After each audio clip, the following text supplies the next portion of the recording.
Josco Jewellers. ഇനി സംശുദ്ധമായ സ്വർണം ചെറുപുഴയിൽ. പ്രാപ്പോയിൽ ഗവൺമെന്റ് ഹയർ സെക്കൻഡറി സ്കൂളിന് പുതിയതായി നിർമ്മിച്ച കെട്ടിടം മുഖ്യമന്ത്രി ഓൺലൈനായി ഉദ്ഘാടനം ചെയ്തു.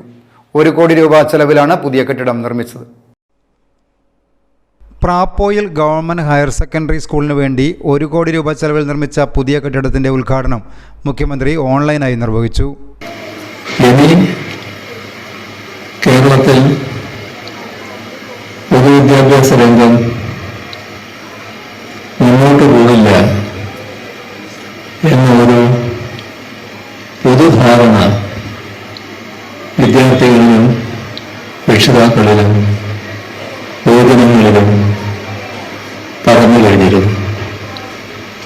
അതായിരുന്നു 2016 മുൻപുള്ള അവസ്ഥ.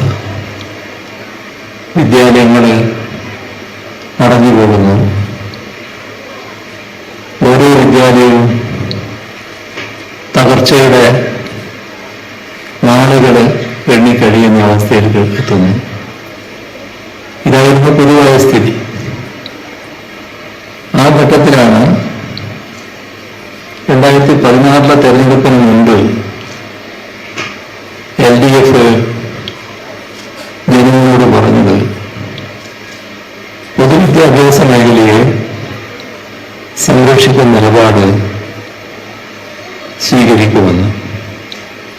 ജില്ലാ പഞ്ചായത്ത് അംഗം M. രാഘവൻ അധ്യക്ഷത വഹിച്ചു. ജനപ്രതിനിധികളായ M. Balakrishnan, KP Naseera, KM Shaji, PTA president KS Dileesh Kumar, വിവിധ രാഷ്ട്രീയ പാർട്ടി പ്രതിനിധികൾ എന്നിവർ സംസാരിച്ചു.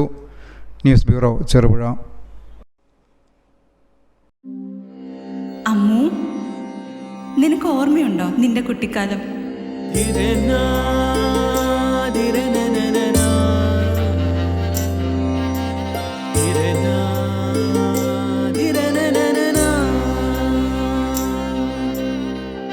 നിന്റെ കളിയും ചിരിയും കുസൃതിയും, പിന്നെ നിന്റെ ആ കുട്ടിച്ചോദ്യവും.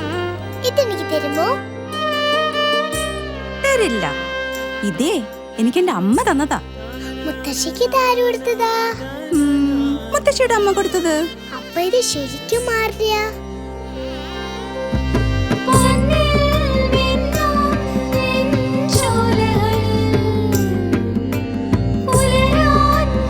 ഇതെനിക്ക് തരുവോ?